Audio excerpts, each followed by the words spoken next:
నమస్కారం అండి. మీ ఎర్రంరెడ్డి తిరుపతి రెడ్డి.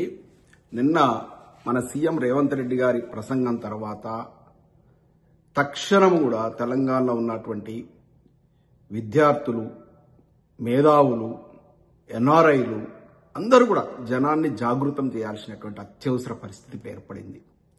ఎందుకంటే నిన్న రేవంత్ రెడ్డి గారి ప్రసంగం ఎట్లుందంటే, ఆనాడు సీమాంధ్రప్రదేశ్లో ఉన్నటువంటి సీమాంధ్రకు చెందిన లీడర్లు చెప్పినట్టుగా తెలంగాణ రాష్ట్రం ఏర్పడితే విఫలమవుతుంది అంటే ఒక విఫల తెలంగాణను ప్రజెంట్ చేసినట్టుగా కనబడతా ఉంది. దీని వెనుక ఏదో పెద్ద కుట్ర దాగున్నట్టు కనబడతా ఉంది. తెలంగాణ ముఖ్యమంత్రి అయి ఉండి అంటే తెలంగాణకు గాడ్ ఫాదర్ నౌ ఇప్పుడున్న పొజిషన్లో, ఆయన ఉన్న పొజిషన్ బట్టి తెలంగాణకు ఒక కేర్ టేకర్ అయి ఉండి తెలంగాణ మొత్తం అప్పుల పాలైపోయింది. తెలంగాణ ఇక కోలుకోవడం చాలా కష్టం అన్నట్టు. అంటే ఒక ముఖ్యమంత్రి స్థాయిలో ఉండి నన్ను కోసినా కూడా ₹1 రాలదు, మనకు అప్పులు పుట్టట్లేవు, మనం పోతే బ్యాంకర్స్ దొంగల్లాగా చూస్తున్నారు, ఇంకా దారుణంగా చెప్పులు కూడా దాచుకుంటున్నారు, చెప్పులు ఎత్తుకపోతారనేటువంటి ఆ యొక్క ఆలోచనతో ఉన్నారు వాళ్ళు. అంటే అంత దారుణమైన పరిస్థితిలో మనం తెలంగాణలో బతుకుతున్నాం అని తెలంగాణను లీడ్ చేస్తున్నటువంటి ముఖ్యమంత్రి స్థాయిలో ఉన్న వ్యక్తి మాట్లాడితే ఇక దాన్ని ఏమనాలో అర్థం కావట్లేదు. అంటే తెలంగాణను ఉద్ధరించే లక్ష్యం ఉందా ముఖ్యమంత్రి గారికి? తెలంగాణను పూర్తిగా భ్రష్టు పట్టించేటువంటి లక్ష్యం ఉందా? ఎప్పుడైనా కూడా ఒక సైన్యాన్ని ముందుకు నడిపిస్తున్నటువంటి సైన్యాధిపతి మనం పోరాడగలం, మనం చెయ్యగలం, మనం విజయం సాధించగలం అనేటువంటి భరోసా ఇస్తేనే వెనుక సైన్యం నడుస్తుంది. కానీ ఆ సైన్యాధిపతే పారిపోయింది అనుకోండి, మొత్తం వెనుకున్నటువంటి సైన్యం అంతా కూడా వాళ్ళ కాన్ఫిడెన్స్ దెబ్బతిని మొత్తం చెల్లా చెదరినటువంటి పరిస్థితులు ఏర్పడతాయి. ఇది చరిత్రలో మనం చదువుకున్నాం. అనేక యుద్ధాలలో, అనేక పోరాటాల లోపల ఏం జరిగిందనే విషయాన్ని తెలుసుకున్నాం. ఇవాళ ముఖ్యమంత్రి స్థాయిలో ఉన్నటువంటి వ్యక్తి తెలంగాణ యొక్క ప్రజల మనోధైర్యాన్ని దెబ్బతీసే విధంగా మాట్లాడారు. తెలంగాణ ప్రజల యొక్క కాన్ఫిడెన్స్ దెబ్బతీసేలాగా మాట్లాడారు. తెలంగాణ ప్రజలు పూర్తిగా నైరాశ్యంలోకి నెట్టివేయటువంటి పరిస్థితి ఏర్పడింది ఆయన మాటల్లో. ఒక్క క్షణం కూడా ముఖ్యమంత్రి గారు మీరు ఆ పదవిలో ఉన్నటువంటి ఇంకా కుర్చీలో కూర్చునేటువంటి అర్హత మీకు ఉందా లేదా మీరు విశ్లేషించుకోవాలి. ఏం మాటలండి అవి? తెలంగాణ 2014లో ఏర్పడ్డప్పుడు పుట్టడి కష్టాల్లో ఉండే. అఫ్ కోర్స్ 17,000 కోట్ల మిగులు బడ్జెట్ ఉన్నటువంటి రాష్ట్రమే. కానీ ఎన్ని కష్టాలు ఉండే? కరెంటు కష్టాలు, సాగునీటి కష్టాలు, అనేక రకాల అంటే ఆఫీసర్లు లేనటువంటి పరిస్థితి. అంటే పూర్తిగా విభజన జరగలేదు ఆంధ్రప్రదేశ్కు తెలంగాణకు మధ్య. అంటే ఐపీఎస్ ఆఫీసర్ లేని పరిస్థితి. అటువంటి గడ్డు పరిస్థితి నుంచి గత 10 ఏళ్లలో కేసీఆర్ గారి పరిపాలనలో అభివృద్ధి పదవుల తెలంగాణ ఉరకలెత్తింది.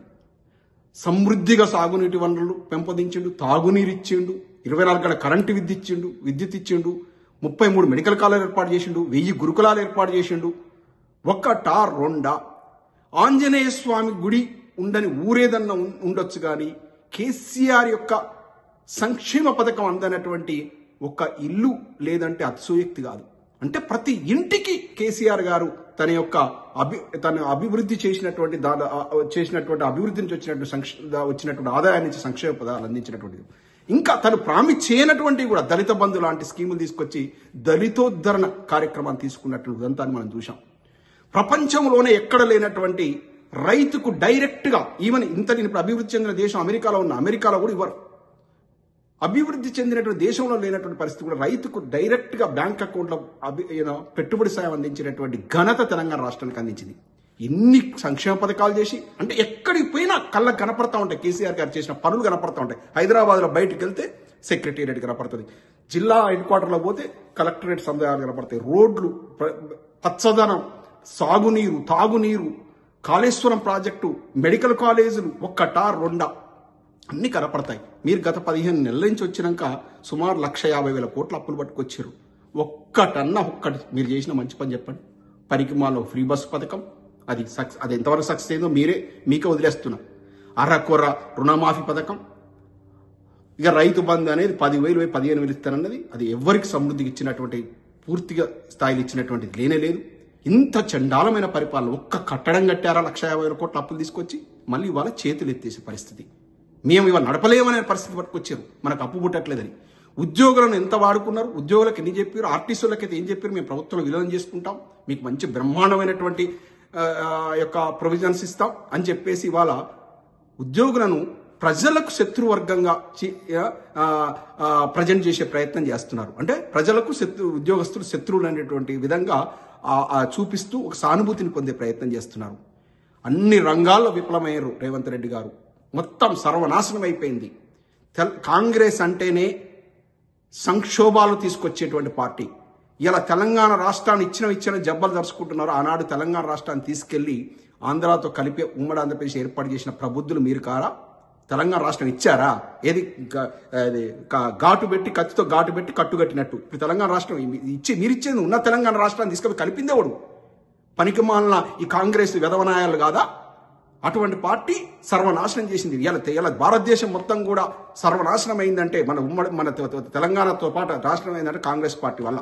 15 నెలలు చూడట్లేవా? ఏం చేశారు 15 నెలల్లో? సర్వనాశనం చేస్తారు.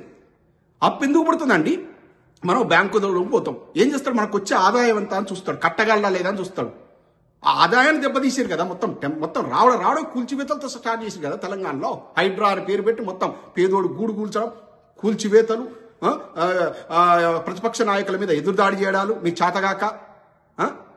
ఆయన టంచనగా ఇస్తాడు దిగిపోయేంత వరకు కేసీఆర్ గారు. మీరు వచ్చిన తర్వాత ఒక్క రూపాయి కూడా ఇచ్చే పరిస్థితి లేదు.